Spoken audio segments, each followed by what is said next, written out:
अगर कोई आपको नीचा दिखाना चाहता है, तो इसका मतलब है कि आप उससे पहले से ही ऊपर हो। जिंदगी जीने के लिए मिली है, इससे लोग क्या सोचेंगे, यह सोचने में बर्बाद मत करो। किसी के बुरे वक्त में उसका हाथ पकड़ो, सहारा दो, उसे हिम्मत दो, क्योंकि बुरा वक्त थोड़े समय में चला जाएगा, लेकिन वह आपको दुआ जिंदगी भर देता रहेगा। मनुष्य सुबह से शाम तक काम करके उतना नहीं थकता, जितना चिंता और क्रोध के एक क्षण में थक जाता है। संबंध परमात्मा से अच्छी बना लो तो तुम्हें किसी की जरूरत नहीं पड़ेगी, तुम खुद सबकी जरूरत बन जाओगे। सलाह देने तो हजारों आते हैं, लेकिन जब साथ देने की बारी आती है तो केवल भगवान आते हैं। जीतने के बाद तो सारी दुनिया गले लगाती है, क्योंकि जो आज आपके साथ है वह कल आपके खिलाफ हो सकते हैं। बिना मतलब के कोई आपकी इज्जत नहीं करेगा, लेकिन खुद को इतना काबिल बनाओ कि लोग बिना मतलब के भी आपका इज्जत करें।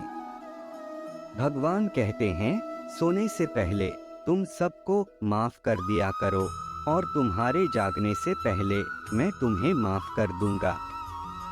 भगवान ऑक्सीजन की तरह है, जिन्हें आप देख नहीं सकते, लेकिन उसके बिना आप रह भी नहीं सकते। कोई और तुम्हारी मदद नहीं कर सकता, अपनी मदद स्वयं करो। आप खुद के सबसे अच्छे मित्र हैं और सबसे बड़े दुश्मन भी। इंसान तब समझदार नहीं होता जब वह बड़ी बातें करने लगे, बल्कि समझदार तब होता है जब वह छोटी छोटी बातों को समझने लगे। आप किस समय सही थे, इसे कोई याद नहीं रखता, लेकिन आप किस समय गलत थे, यह सब याद रखते हैं। सब दुख दूर होने के बाद ही मन प्रसन्न होगा, यह आपका भ्रम है। मन प्रसन्न रखो, सब दुख दूर हो जाएंगे, यह हकीकत है। किसी भी व्यक्ति की कोई भी बात बुरी लगे तो दो तरह से सोचे। यदि व्यक्ति महत्वपूर्ण है तो भूल जाओ, और बात महत्वपूर्ण है तो व्यक्ति को भूल जाओ।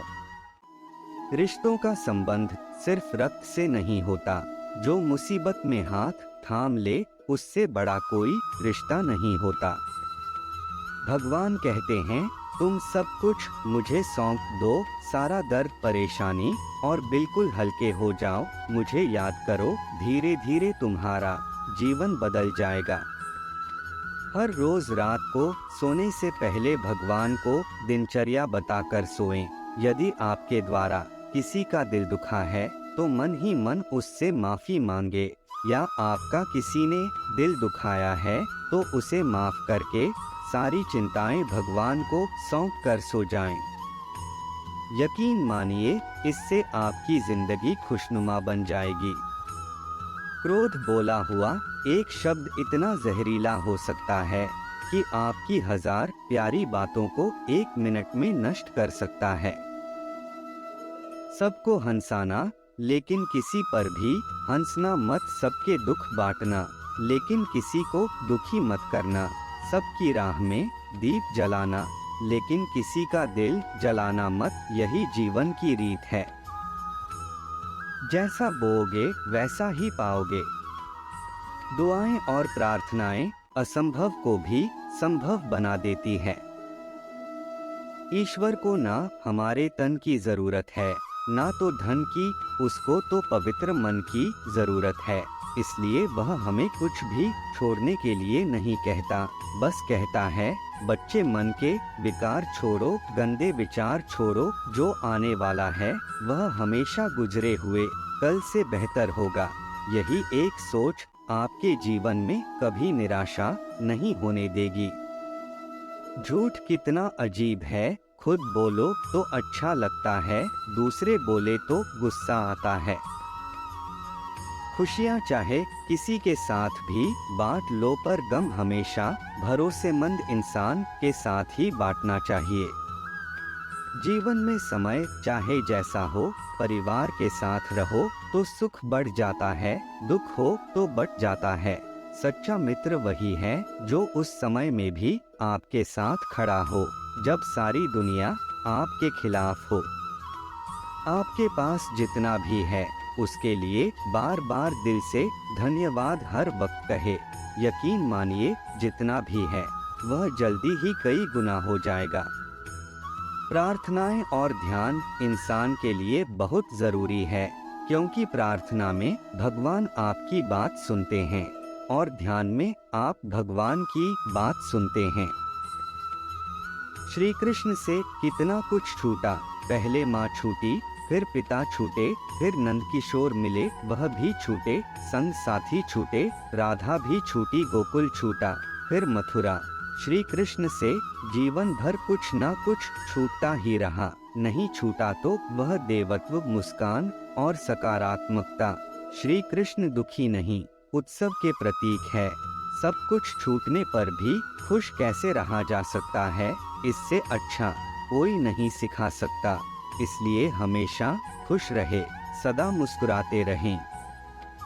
जीतने का मजा भी तभी आएगा जब लोग आपके हार का इंतजार करेंगे। गीता में लिखा है, यदि कोई आपको अच्छा लगता है तो अच्छा वह नहीं, अच्छे आप हैं, क्योंकि उसमें अच्छाई देखने वाली नजर आपके पास है। अपनी पीड़ा के लिए संसार को दोष मत दो, अपने मन को समझाओ। तुम्हारे मन का परिवर्तन ही तुम्हारे दुखों का अंत है। सोच और नीयत अच्छी रखिए, फिर आपके कष्ट प्रभु से दूर कर देंगे। याद रखना, भगवान से कभी उम्मीद छोड़ना नहीं और दुनिया वालों से कभी उम्मीद रखना नहीं। सुख दुख एक सिक्के के दो पहलू हैं।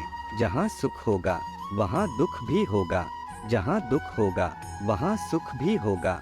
इसलिए सुख दुख के बारे में बिना सोचे निरंतर अपने लक्ष्य को प्राप्त करने के लिए प्रयास करते रहना चाहिए। एक बात हमेशा याद रखना, किसी के सामने गिड़गिड़ाने से ना मोहब्बत मिलती है ना इज्जत। इसलिए अपने स्वाभिमान को जिंदा रखो। कोई अगर आपकी किस्मत में होगा तो आपके पास खुद ही चल कर आएगा। दूसरों को हराने का मौका मत दो, बस खुद को आगे ले जाने की जिद पालो। कभी ना हार मानने की आदत ही एक दिन जीतने की आदत बन जाती है। सिर्फ दो चीजें मनुष्य के भाग्य का निर्माण करती है। पहला स्वभाव, अगर आपके स्वभाव में अच्छाई, विनम्रता और गुण है तो आपका भाग्य चमकेगा। अगर आपका स्वभाव क्रोधी है, आलसी है, तो आपका भाग्य बिखरना अनिवार्य है। इसलिए अपने स्वभाव को मधुर और आकर्षित बनाइए। दूसरा, आपकी वाणी। बोलना तो आदमी 2.5 साल की उम्र में ही सीख जाता है, परंतु कब, कहाँ और कैसे बोलना है उसे यह जिंदगी भर भी नहीं समझ पाता। जिसे यह बोलना आ गया कि कब, कहाँ और कितना बोलना चाहिए, समझ लो उसे सफल होने के लिए कोई नहीं रोक सकता। पिता से बड़ा कोई सलाहकार नहीं, माँ की आंखों से बड़ी कोई दुनिया नहीं, भाई से अच्छा कोई भागीदार नहीं और बहन से बड़ा कोई शुभचिंतक नहीं। इस मतलबी दुनिया से कोई मतलब ना रखो, और मतलब रखना है तो अपने मतलब से मतलब रखो। दुआएं मांगने से किसका भला होता है, मिलता तो वही है जो हमने बोया होता है। तुम नीचे गिर के देखो, कोई नहीं आएगा उठाने, जरा उड़कर तो देखो सब आएंगे गिराने।